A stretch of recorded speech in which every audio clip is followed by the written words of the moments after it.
guys, it's Whitney. Welcome back to my channel. Today we're going to be talking about my Scallywagathon Tbr. I can only assume that if you are watching this video, it is because you're probably going to be participating in the Scallywagathon as well, so you probably already know what it is and when it is. Just in case you don't, Scallywagathon is a pirate-themed choose-your-own-adventure readathon. I'll put a link to the website and the Twitter page for that down below, as well as the channel links to all of the hosts. This readathon is from the 16th to the 23rd, which is a little bit longer than a week. And like I said, this is a choose your own adventure readathon. So if you've never done one of those before, it's sort of complicated to just explain. So I'll leave links to the announcement videos from the hosts. They kind of do a little bit better of a job. But essentially you get a couple of different starting points that lead to different places, and from those different places you go to other different places, and it's like I said, it gets a little complicated. But I have chosen my path. I was very indecisive for a while there, and I kind of like had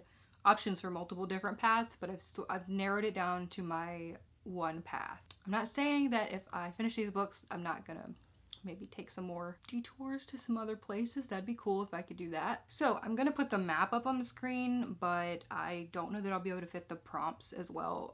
Even if I can, you probably won't be able to see them, but you can find those on the Scallywagathon Twitter. So I'm kind of just gonna do a rundown of what I'm gonna do. So for everyone's first stop, you get to choose a point from 1 to 5. And I decided to go ahead and choose point number 3. And that prompt is Aye Captain, and that is a book with 2 I's in the title. And for that, I decided to go with a novella called Silver in the Wood. This book could have also worked for a couple of other challenges, I think, but this is one I've wanted to get to for a while, and the sequel is coming out fairly soon, so I want to get to it ASAP, and this was a great excuse to do that. From what I've heard, this is a retelling of The Green Man, which is not something that I'm all that familiar with, and I may choose to familiarize myself with that before I dive into this book, but we'll just have to see what happens. 3.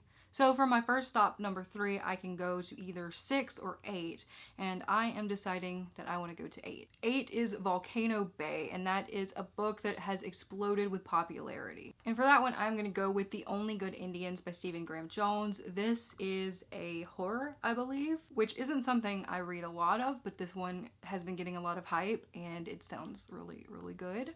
I don't really want to spoil myself, so I don't want to know the whole summary, but there's a little blurb on the inside that says, "A tale of revenge, cultural identity, and the cost of breaking from tradition. The book is full of humor and bone-chilling images. It also both reveals and subverts ideas about contemporary native life and identity. I'll never see an elk or hunting or what a horror novel can do the same way again." Next up, we have a little bit of a detour, and from point 8, we can pick either Detour B or Detour C. And I decided to go with Detour C, which is The Crescent Isle, which is a book that has mermaids or sirens, which in my opinion just felt really fitting for this readathon. This is one that I got a little while back, and it just sounds really interesting, and there is something about a mermaid, a captive mermaid in this one.